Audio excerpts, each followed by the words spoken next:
Alhamdulillahi wa kafa.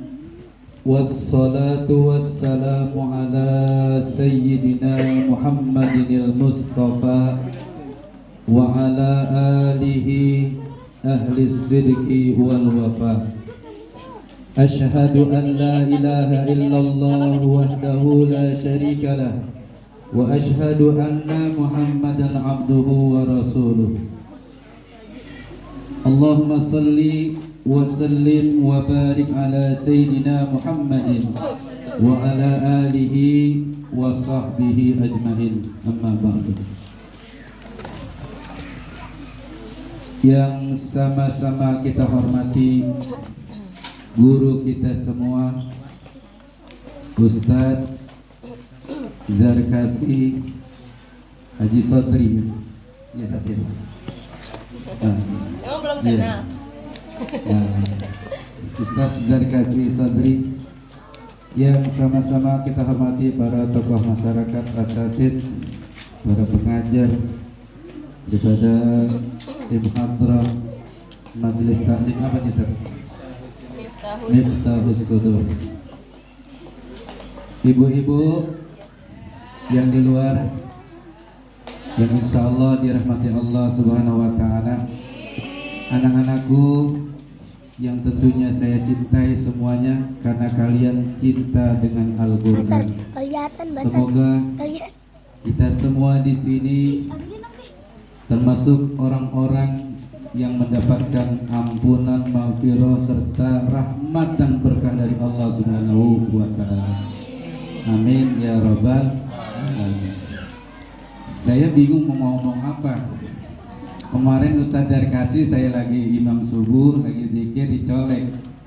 Kirain ada yang mau ngasih duit, dicolek. Ngomong ngapain Ustadz? Besok malam Sabtu katanya mau bikin maulid di majelis taklim di rumahnya Baji Gaos. Minta datang, saya hadir. Saya pikir cuman hadir aja untuk apa? Untuk menyenengin Ustadz Zarkasi, ya kita hadir lah. Karena di sana juga ada maulid juga ya, maulid guru kita juga itu Ustadz Haji Agus. Ya, Ustadz Haji Agus bin Rahim. Saya kalau Haji Agus itu dulu waktu masih di masjid suka bersih-bersih. Kalau hari Jumat pas saya belajar kitab tuh Haji Agus. Alhamdulillah semuanya kita doakan guru-guru kita yang istiqomah, Ustadz Zarkasi ya. Semuanya semoga Allah Subhanahu wa Ta'ala berikan, tetapkan kesehatannya, Allah tambahkan rezekinya. Kalau istri jangan ya, jangan satu aja coba. Ntar dia marah. Alhamdulillahirabbil alamin. Kita bersyukur kepada Allah Subhanahu wa Ta'ala. Kenapa kita patut bersyukur kepada Allah Subhanahu wa Ta'ala? Karena sampai saat ini Allah Subhanahu wa Ta'ala masih menetapkan kita dalam keadaan sehat walafiat. Ya, Allah kasih nikmat taufik dan hidayah. Allah kasih nikmat iman dan Islam. Benar gak?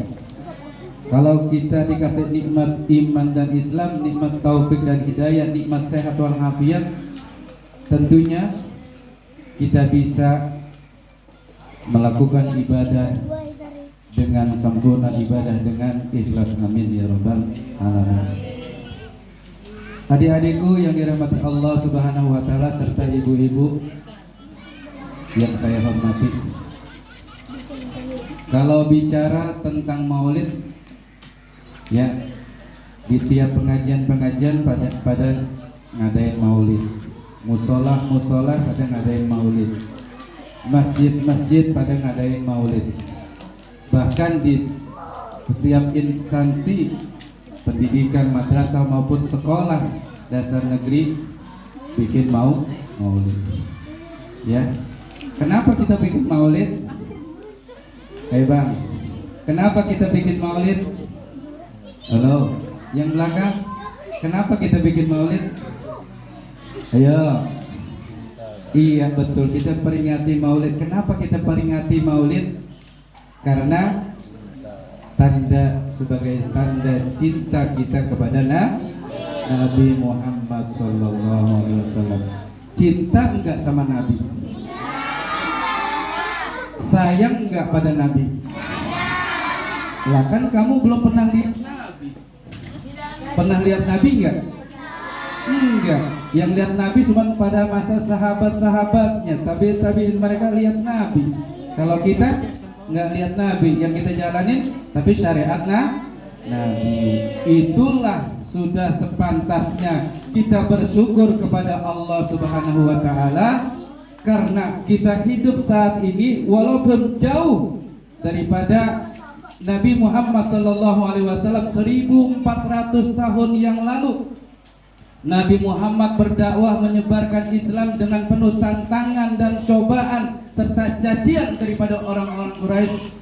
Ya, Nabi Muhammad ya, dia cinta kepada kita, bahkan saat ia dalam keadaan sakit lalu dia akan meninggal dunia, yang dia ingat apa?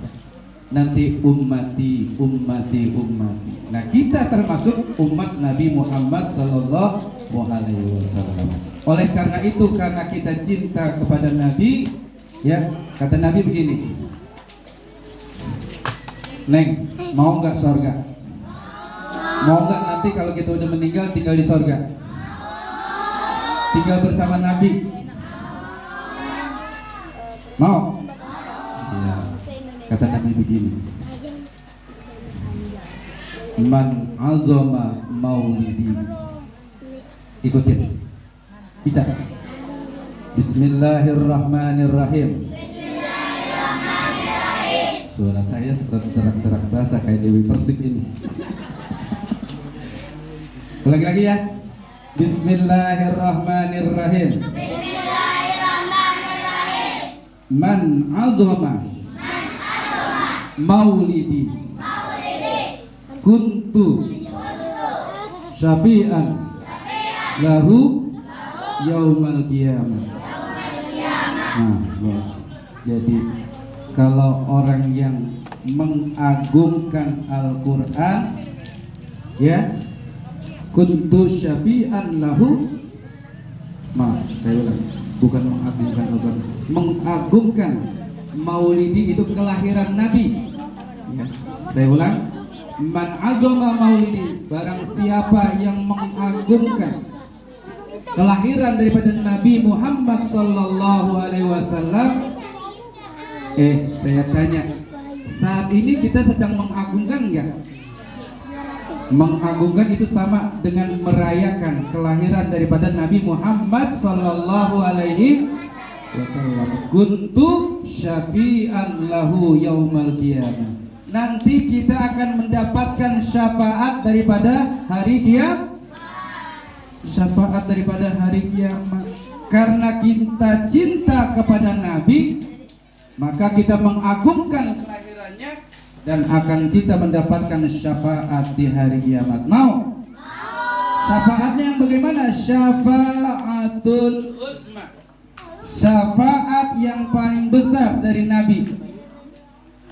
Bang, begini. Nanti mau dengerin nggak? Nanti, saya belum bisa terus ini. Nanti saat kita dikumpulkan di padang mahsyar. Apa itu padang mahsyar? Kalau yang sekolah agama ngaji pasti tahu. Apa itu padang mahsyar? Tempat yang luas, ya. Padang mahsyar itu salah satu tempat yang nanti kita akan dikumpulkan oleh Allah Subhanahu wa taala. Saat itu, ya, Allah memberikan tuh ujian-ujian, ditunjukkan kepada kita semua.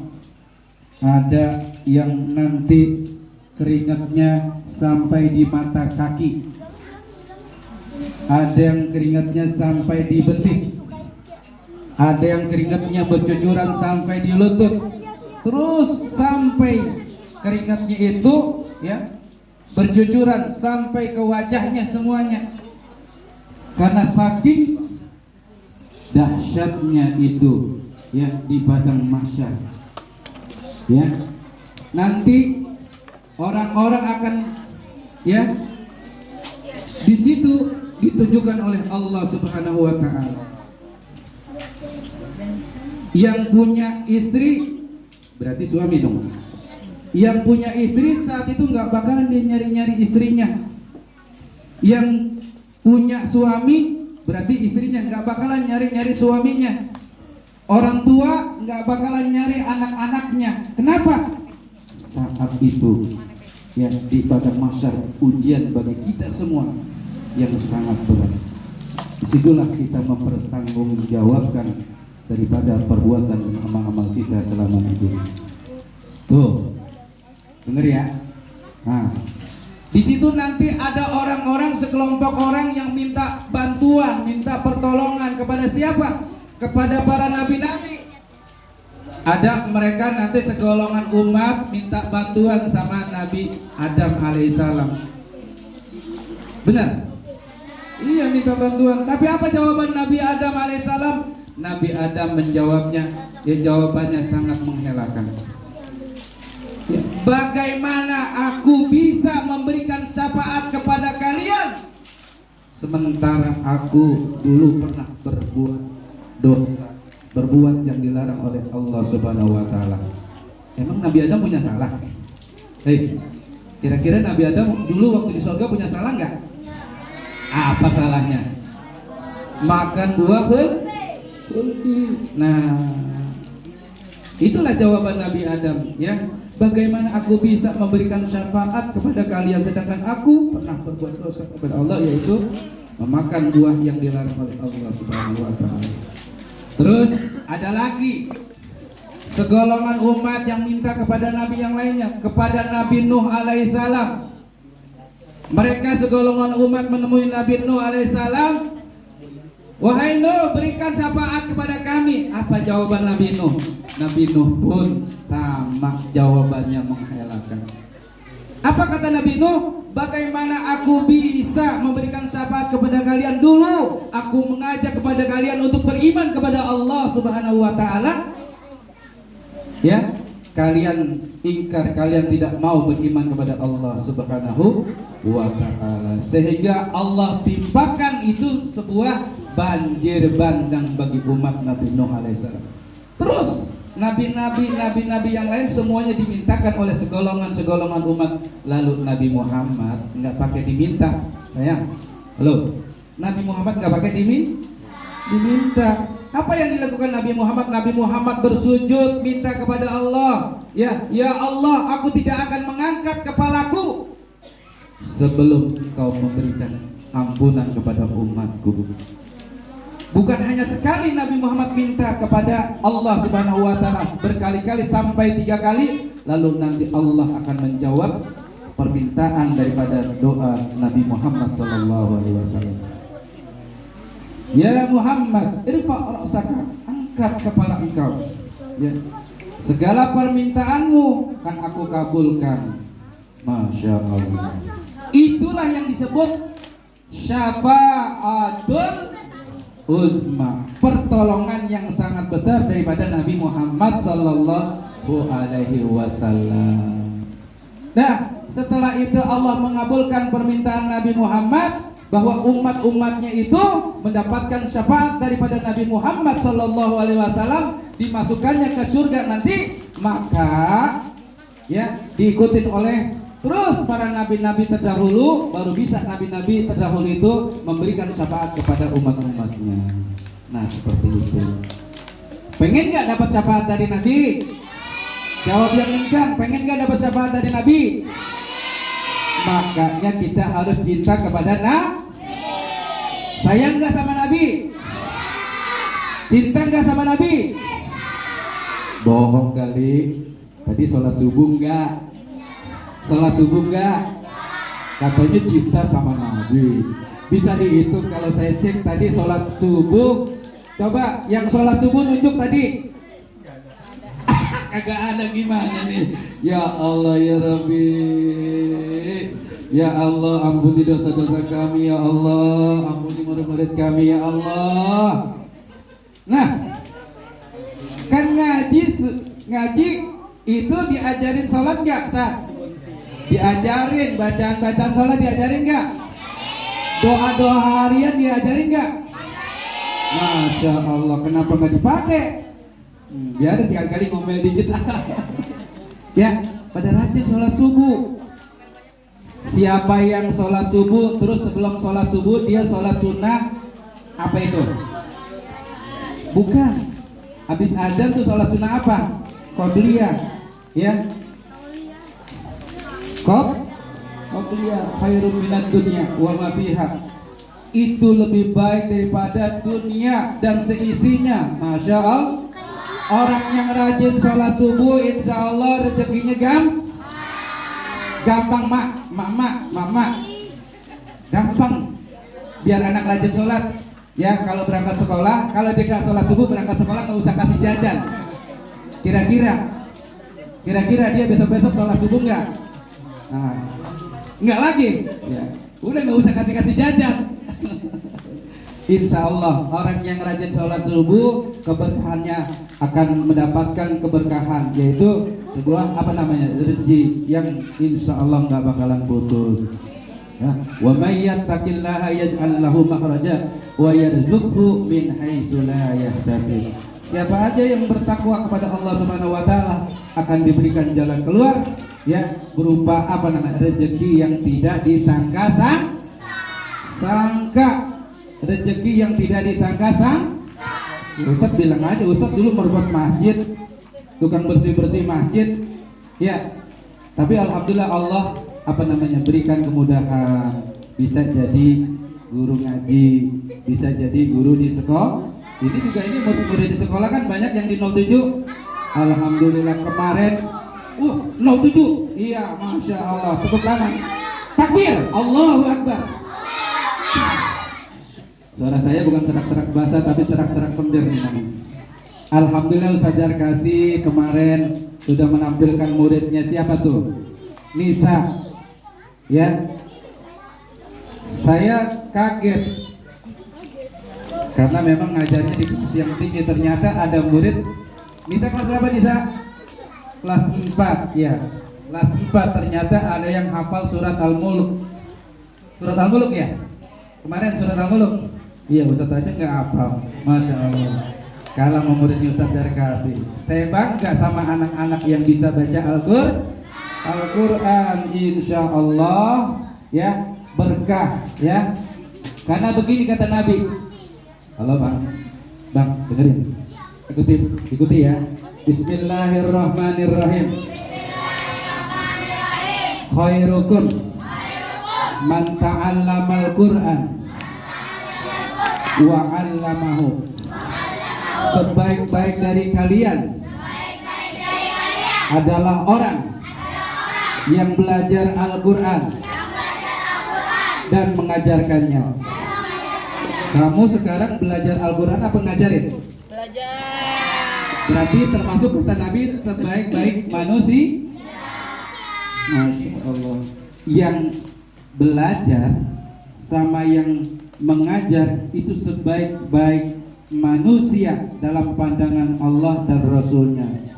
Jadi orang yang belajar Al-Quran itu nggak ada ruginya, benar nggak? Karena dipandang Allah, dipandang oleh Rasulullah adalah menjadi umat yang terbaik, umat yang baik. Bahkan nanti bukan hanya dipandang Allah umat yang terbaik, nanti kita akan mendapatkan syafaat daripada Nabi, syafaat daripada Quran. Saya lupa tuh syafaat Quran. Gimana sih hadisnya? Iqra'ul Quran. Ikuti lagi. Iqra'ul Quran. Iqra'ul Quran. Fa innahu. Nah, saya lupa kayaknya. Yang artinya begini, orang yang membaca Al-Quran, orang yang dekat Al-Quran itu fa innahu ya'ti yaumal qiyamah. Ya. Iqra'ul Quran fa innahu ya'ti yaumal qiyamati li ashabi. Nah, itu baru ketemu kan. Lah orang kagak disiapin ceramah. Kirain cuma duduk aja gitu, ya. Iqra'ul Qur'an fa innahu ya'ti yaumal qiyamah li ashabihi. Bacalah. Ya, fa innahu sesungguhnya nanti ya fa innahu ya'ti yaumal qiyamah li ashabihi. Nanti akan memberikan syafaat bagi yang membacanya. Rajin baca Quran kan nih? Rajin ya? Ya pasti tiap hari ngaji sama Ustadz Jarkasi. Berarti tiap hari baca Al-Qur'an. Setiap huruf yang kita baca, satu huruf mendapatkan berapa kebaikan? 10 kebaikan. Kalau kamu baca 10 huruf, berarti kali 10 berapa? 100 kebaikan. Jadi insya Allah orang yang rajin belajar Al-Quran, yang membaca Al-Quran, mendapatkan keberkahan dari Allah Subhanahu wa Ta'ala. Tapi bukan hanya membaca Al-Quran saja ya. Boleh sedikit lagi ya? Tapi jangan hanya baca Al-Quran aja, praktek sholatnya nggak dikerja, padahal udah diajarin. Kata Nabi gini, hei, manid da'ahu ban Nabi sallallahu alaihi wasallam fahuwa kadhibun. Nah, dengerin tuh. Manid da'ahu ban Nabi, ya, sallallahu alaihi wasallam fahuwa kadhibun. Jadi kalian bilang itu cinta kepada Nabi, sayang kepada Nabi, tapi sunnah-sunnahnya, amalannya, ibadahnya nggak dikerjain, berarti kamu fahuwa kadzibun, maka kamu termasuk orang yang bohong. Jadi kalau bisa jangan jadi tukang bohong, ya. Katanya cinta tapi enggak katanya cinta tapi enggak puas. Nah, lo kena lagi itu. Udah jangan banyak-banyak. Hah? Dari awal dari mengucapin salam Ustaz udah keringetan, sampai sekarang masih keringetan juga. Ya, insya Allah mudah-mudahan keringetan ini menjadi penggugur dosa buat kita. Amin ya rabbal alamin. Satu lagi saya tutup dengan hadis Nabi sallallahu alaihi wasallam. Mau nggak didoain sama malaikat? Mau? Dengerin nih. Saya lagi nyari-nyari dulu. Yang didoain oleh malaikat itu orang yang rajin, orang yang duduk di majelis. Ya, walaupun dia sesaat, ya, dia niat untuk berzikir mengingat Allah Subhanahu wa Ta'ala, maka orang itu kata Nabi, nanti para malaikat akan mengepakkan sayapnya. Ya. Ma min qaumin, ikutin. Ma min qaumin yajlisu majlisan wa yadhkurunallah illa haffat alaihimul malaikah wa ghasyiyat alaihimur rahmah wa ghasyiyat alaihimur rahmah. Nih, dengerin kata Nabi. Barang siapa yang duduk di satu majelis, kata Nabi, ya. Terus wa yadhkurunallaha, dia berzikir. Tadi zikir enggak? Ada tahlil enggak? Ada baca maulid enggak? Itu namanya zikir mengingat Allah. Illa haffat alaihimul malaika. Para malaikat itu ngapain? Dia nggak duduk diam. Dia mohon kepada Allah, minta kepada Allah, ya, supaya orang-orang yang duduk di majelis itu, karena orang-orang itu berzikir mengingat Allah Subhanahu wa Ta'ala, maka para malaikat meminta kepada Allah, wa ghasyiyat alaihimur rahmah, agar semua yang duduk di majelis ini mendapatkan daripada rahmat Allah Subhanahu wa Ta'ala. Mudah-mudahan kita semua mendapat rahmat Allah Subhanahu wa Ta'ala, terutama guru kita Ustadz Jarkasi Sodri serta orang tuanya semuanya, ya. para tokoh semuanya diberikan keberkahan oleh Allah Subhanahu wa taala, diberikan rahmat dan maghfirah dari Allah Subhanahu wa taala. Itu saja pesan saya. Sebenarnya pengen banyak ngomong, tapi cukuplah ya. Yang sedikit ini mudah-mudahan manfaat buat kita semua. Saya doakan anak-anak semuanya jadi anak-anak yang soleh. Yang soleh itu yang bagaimana? Tentunya rajin ibadah, taat sama orang tua, taat kepada Rasul, taat kepada Allah. Ya, insya Allah anak yang taat kepada Allah dan Rasulnya, anak yang taat kepada orang tuanya akan menjadikan kebanggaan orang tuanya. Pasti itu akan menjadikan kebanggaan orang tuanya, akan lebih disayang lagi. Kadang-kadang kalau emak-emak nih, kalau anaknya baik, pinter, baik, sholat, rajin, pokoknya puasa rajin, ngomong sama tetangga. Siapa namanya ya? Ini deh, Rizky aja deh. Anak saya sih alhamdulillah tuh Rizky, puasa rajin. Iya, alhamdulillah puasa 1 bulan penuh. Iya, masya Allah. Allah sholat 5 waktunya, nggak pernah tinggal, subuh nggak pernah kemalaman. Salah ya. Subuh nggak pernah kesiangan. Alhamdulillah, itu yang menjadi kebanggaan orang tuh. Oke, cukup ya. Itu saja mungkin yang bisa saya sampaikan. Mudah-mudahan apa yang saya sampaikan bermanfaat buat kita semua, khususnya bagi saya sendiri. Wal aqu minkum. Wassalamualaikum warahmatullahi wabarakatuh.